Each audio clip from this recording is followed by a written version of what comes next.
It's 9 o'clock. This is Morning Ireland. The news now from Don Coburn. And the headlines this morning: the Labour leader wants a register of business interests for members of the Oireachtas. The Minister of Industry and Commerce tells the Dáil he has ruled out a price order on bread. The Labour leader, Mr Dick Spring, is to propose a draft amendment to the standing orders of the Dáil, which would require members of the Oireachtas to disclose registrable interests before being appointed to special committee or select committee boards. RTE Radio is about to enter a world of legal competition. All services are expected to be affected by national and local commercial radio, set up by the Independent Radio and Television Commission. As with new competition in television, radio is expecting, as a matter of course, to lose some advertising revenue to the new stations. Family businesses, land, registered directorships and partnerships. Well, the new national station is going to be a threat, there's no doubt about that. How serious it's going to be, we have to wait and see. Certainly, if the projections which have been made by some of the people who've applied for licences are correct, and that is that they will get about £10 million in advertising revenue per annum, well then the consequences of that would be very serious for us. But I happen to believe, and a lot of other people also believe, that a £10 million revenue for national and local commercial radio is a very optimistic figure.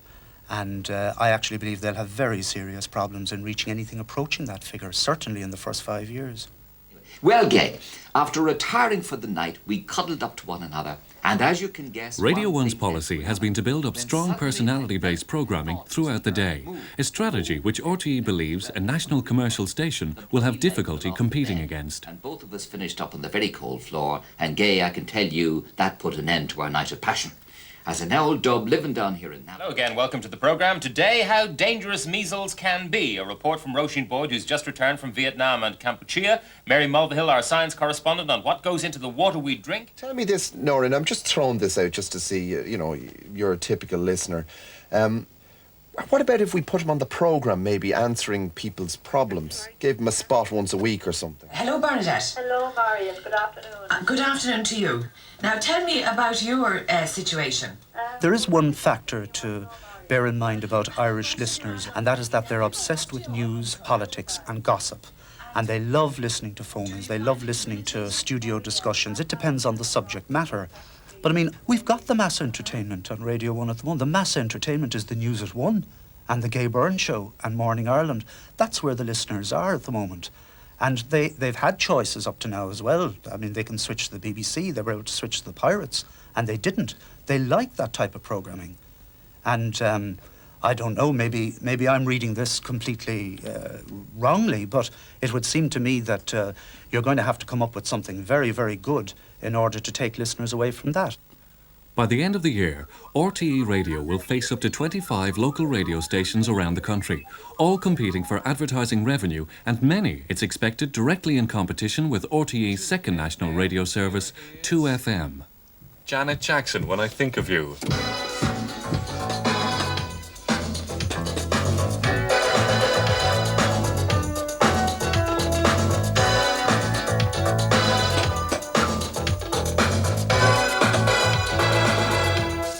There are few accurate projections of what the radio advertising market is worth or whether it can support so many new stations.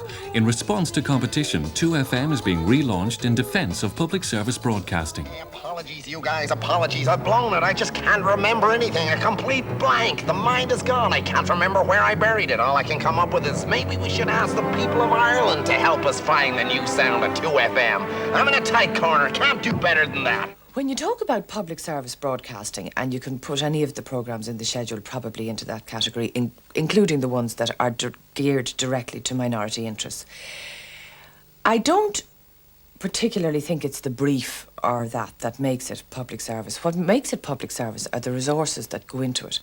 You cannot do a programme like the Gay Byrne Show or the Kenny Show or Liveline without huge resources behind them. I mean, people think that you come in and you hang up your hat and you walk into a radio studio and you talk to all these people on the telephone. It's not like that. There are 3 producers, there's a researcher, there are 2 broadcasting assistants, there are 2 and we still feel that we're understaffed because you're putting through so much stuff. If you don't have those kind of resources, what you will end up with is something bland, fillers, somehow or another fill the time. And I think that that is probably the difference between public service broadcasting and some other kind of broadcasting that wouldn't be. It might be a week or two before we do it, because I just feel we've done quite a lot on it recently, you know. That the defence side could subpoena the child. and then the whole case will be dropped straight away. So I don't even know who it is. So I think it's worth an item. Definitely. Yeah, we'll do it. Will you talk to him then and see? I will, yeah. I presume that the competitors are going to be sensible, intelligent people who want to succeed. I suspect that they're going to look for sections within the market, maybe go somewhere between Radio 1 and Radio 2. I don't know what they're going to do. But the only thing I know is that as long as we keep up a standard, you're going to get your listeners. If you let your standard drop, presumably they will have the very good sense to turn over if they get a better product. So I think that the solution lies in trying to maintain quality. RTE has an extensive commitment to the promotion and preservation of the Irish language.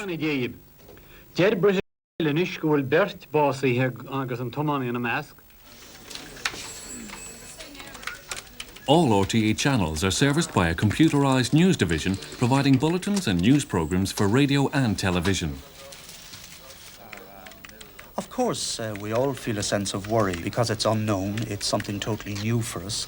There's a great feeling of excitement here about it as well because we're dying to see what the competition is going to come up with, and I think it's actually going to be very good for us in terms of efficiency here and also in terms of spirit within the organisation.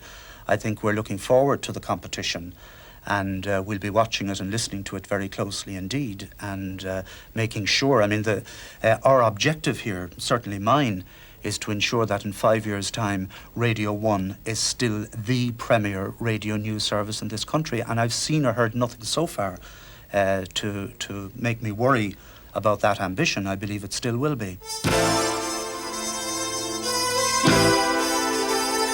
A revolution has truly begun.